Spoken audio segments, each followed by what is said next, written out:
అందరికీ నమస్కారం. ఈరోజు మనం రాపంజల్ కథ గురించి కొంచెం మాట్లాడుకుందాం. అంటే అందరికీ తెలిసిన కథైనా మాకు దొరికిన ఒక కథనం ఆధారంగా కొన్ని కొత్త విషయాలు చూద్దాం. అవును, ఈ కథనం రాపంజల్ జీవితంలోని ముఖ్యమైన ఘట్టాల్ని వివరిస్తూనే కొన్ని ఆసక్తికరమైన కోణాల్ని చూపిస్తుంది. మన ఉద్దేశం కేవలం కథ చెప్పడం కాదు, ఆ కథలోని లోతుపాతులను అర్థం చేసుకోవడం. కరెక్ట్. రాపంజల్ ఒంటరితనం, ఆ పొడబాటి జుట్టు, తర్వాత రాజకుమారుడి రాక ఇవన్నీ మనకు తెలుసు. కాని ఈ కథనం వాటిని ఎలా ప్రజెంట్ చేస్తోందో చూద్దాం. సరే, ముందుగా రాపంజల్ ఆ టవర్లోకి ఎలా వచ్చిందో మొదలుపెడదామా? కప్పకుండా. కథ ప్రకారం రాపుంజల్ అసలు ఒక రాజు రాణీల కూతురు. ఓ అవును, కాని పుట్టిన వెంటనే ఒక మంత్రగత్తె ఆమెను ఎత్తుకెళ్ళిపోతుంది. ఎందుకు? ఆమె తల్లి గర్భవతిగా ఉన్నప్పుడు రాపంజల్ అనే ఒక మొక్కను తినాలని బాగా కోరుకుంటుంది. ఆ మొక్క పేరు మీదే పాపకు పేరు పెడతారు. అంటే ఆ మొక్క వల్లే ఇదంతా జరిగిందా? ఒక రకంగా అంతే. ఆ తర్వాత మంత్రగత్తె ఆ పాపను ఎత్తుకెళ్లి అడవిలో ఎవ్వరూ చేరుకోలేని ఒక ఎత్తైన గోపురంలో బంధించేస్తుంది. ఆ గోపురం, దానికి తలుపులు మెట్లు లేవంటారు కదా? అవును, ఏమీ లేవు. పైన ఒకే ఒక కిటికీ అంతే. మరి మంత్రగత్తె ఎలా ఎక్కేది, కిందకి ఎలా దిగేది? తను వచ్చినప్పుడల్లా రాపెంజల్ రాపెంజల్, నీ జుట్టు కిందకి వదులు అని పిలుస్తుంది. ఆ పొడవాటి జుట్టుతోనా? సరిగ్గా. ఆ బంగారు జుట్టు ఒక తాడులా కిందకి వేలాడుతుంటే దాని పట్టుకుని పైకెక్కేదనమాట. అంటే ఆ జుట్టే ఆమె బంధనానికి కారణం, అదే ఆమె ప్రత్యేకత కూడా. పాపం, ఆ గోపురంలో ఆమె జీవితం ఎలా గడిచుంటుంది? ఒంటరిగా గదా? అవును, పూర్తిగా ఒంటరిగా, మంత్రగత్తె తప్ప ఇంకెవ్వరినీ చూడ్లేదు. కాని ఈ కథనమేం చెబుతుందంటే ఆమె ఆ ఒంటరితనాన్ని కూడా తన లోపలి ప్రపంచాన్ని పెంచుకోడానికి వాడుకుంది. ఎలా? అంటే చదవడం, బొమ్మలు గీయడం, ముఖ్యంగా పాటలు పాడటం. ఆ పాటలు! అవును, ఆమె భావాలను ఆ పాటల్లో వ్యక్తపరిచేది. అంతేకాదు, అడవి జంతువులతో స్నేహం కూడా చేసేది. కుందేలు, పిట్ట, ఉడత ఇలా. అంటే ప్రకృతితో ఒక బంధం ఏర్పరచుకుందన్నమాట. నిజమే, ఆమె సున్నితత్వాన్ని అది చూపిస్తుంది. సరే, మరి ఆమె పాట పాడటం వల్లే కదా కథలోకి రాజకుమారుడొస్తాడు. అవునవును, సరిగ్గా. అడవిలో గుర్రం మీద వెళ్తున్న ఒక రాజకుమారుడు అనుకోకుండా ఆమె పాట వింటాడు. చాలా మధురంగా ఉందనుకుని ఆ స్వరం వచ్చిన వైపు వెళ్తాడు. ఆ గోపురం దగ్గరకొస్తాడు. అక్కడికొస్తాడు. ఈ కథనం వాళ్ల మొదటి కలయికను చాలా సహజంగా చెబుతోంది. ఇద్దరికి ఆశ్చర్యం, ఆసక్తి, వెంటనే ఏదో తెలియని బంధం ఏర్పడుతుంది. రాపంజల్కు బయట ప్రపంచం తెలీదు కదా, ఆమెకెలా అనిపించుంటుంది? భయం, ఉత్సాహం రెండూ కలిపి. ఒకవైపు భయం, మరోవైపు తెలియని ఉత్సాహం, కొత్త ప్రపంచం పరిచయమవుతున్న ఫీలింగ్ అన్నమాట.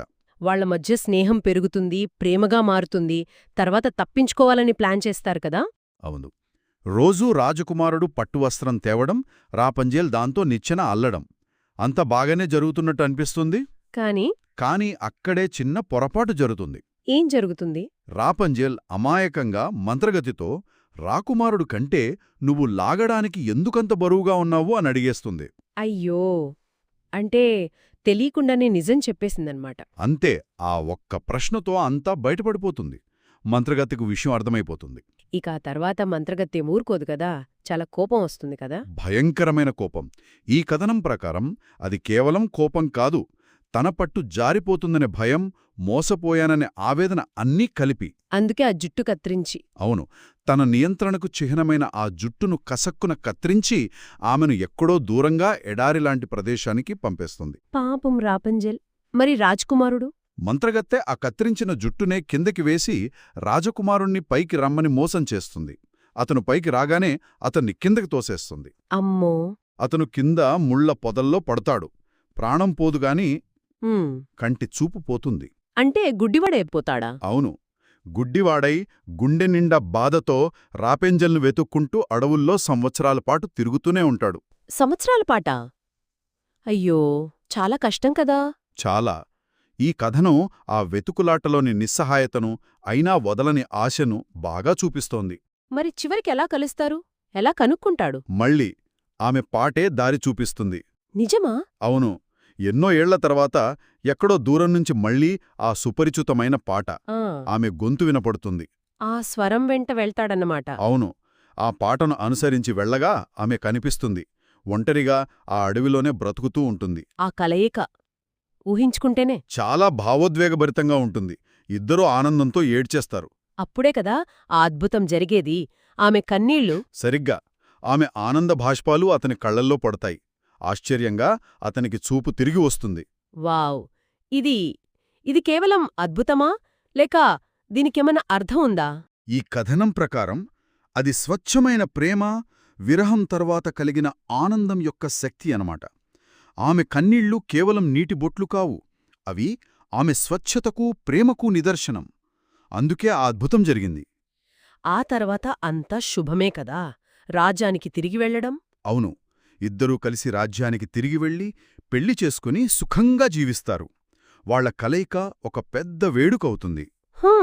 మొత్తంగా చూస్తే ఈ కథనం మనకు ఏం చెప్తోంది? ముఖ్యమైన విషయాలేంటి? అంటే ఈ కథ ఒంటరితనం గురించి, ప్రేమకున్న అపారమైన బలం గురించి చెప్తుంది. అలాగే ఆశను ఎప్పుడూ వదులుకోకూడదని, పట్టుదలగా ఉండాలని నేర్పుతుంది. చిన్న చిన్న పొరపాట్లు కూడా ఊహించని పెద్ద పరిణామాలకు దారితీస్తాయని హెచ్చరిస్తుంది. కాని చివరికి మంచితనం, నిజమైన ప్రేమే గెలుస్తాయని కూడా చూపిస్తుంది. కష్టకాలంలో కూడా బంధాలు, ఆశ మనల్ని ఎలా నిలబెడతాయో తెలుస్తోంది. నిజమే. ముగించే ముందు నాకు ఆలోచనొస్తోంది. ఈ కథ మొత్తంలో రాపెంజల్ గొంతు, ఆమె పాట చాలా కీలకం కదా? అవును, చాలా కీలకం. ఒకవేళ ఆమె అస్సలు పాడకపోయి ఉంటే, లేదా పాడినా ఆ రాజకుమారుడు వినకపోయి ఉంటే కథ ఎలా ఉండేదో ఏమో. అది ఆలోచించాల్సిన విషయమే. బహుశా పూర్తిగా వేరేలా ఉండేదేమో. పాట లేకపోతే వాళ్లు కలిసేవారే కాదేమో. అవును, దీని గురించి మన శ్రోతలు కూడా ఆలోచించవచ్చు. ఈరోజుకింతే. ధన్యవాదాలు.